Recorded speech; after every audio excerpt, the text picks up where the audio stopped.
Jabal Uhud memiliki nilai sejarah bagi umat Islam tak seperti gunung atau bukit lainnya. Jabal Uhud memiliki keistimewaan sendiri. Jabal Uhud adalah salah satu gunung yang dijanjikan kelak ada di surga. Jika kita hendak melihat gunung yang terdapat di surga, maka ziarahlah ke Gunung Uhud. Rasulullah bersabda, Gunung Uhud ialah salah satu dari bukit-bukit yang terdapat di surga. Demikian hadis yang diriwayatkan oleh Bukhari. Jabal Uhud sendiri memiliki tinggi sekitar 1050 meter, lokasinya terletak di sebelah utara kota Madinah, Arab Saudi, dan terdiri dari batu-batuan granit, marmer merah, dan batu-batu mulia.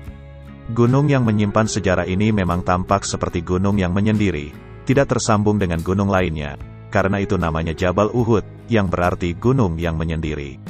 Di lokasi ini juga terdapat makam syuhada Uhud, lokasinya dipagar secara rapat. Selain itu dilapisi kaca plastik tipis sehingga tidak bisa dilihat terlalu jelas dalamnya.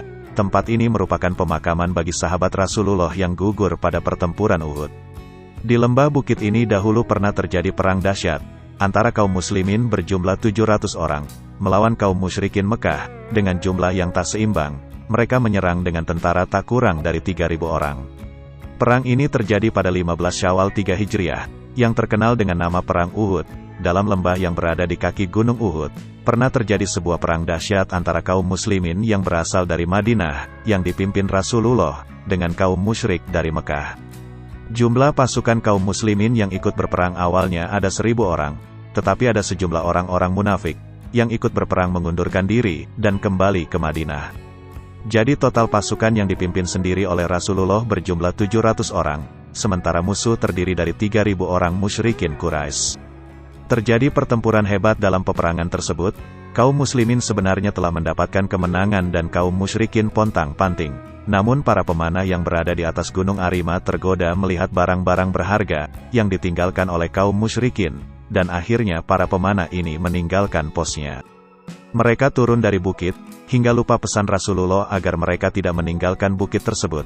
Semuanya turun kecuali komandannya Abdullah bin Jabir dan 6 pemanah lainnya melihat situasi itu. Khalid bin Walid merupakan komandan Quraisy saat itu, dan belum masuk Islam. Ia memanfaatkan keadaan, membawa pasukan berbelok dari arah belakang pasukan Islam, dan pasukan kaum muslim mengalami kekalahan. Pasukan Islam pun berjatuhan.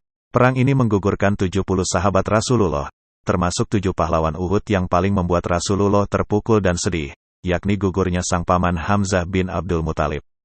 Jabal Uhud pernah bergetar ketika Rasulullah berjalan di atasnya, bersama Sayyidina Abu Bakar, Umar dan Sayyidina Utsman. Ketika itu Nabi menghentakkan kakinya dan berkata, "Diamlah engkau Uhud, di atasmu sekarang ada Rasulullah dan orang yang selalu membenarkannya, yaitu Abu Bakar dan 2 orang yang akan mati syahid, Umar bin Khattab dan Utsman bin Affan."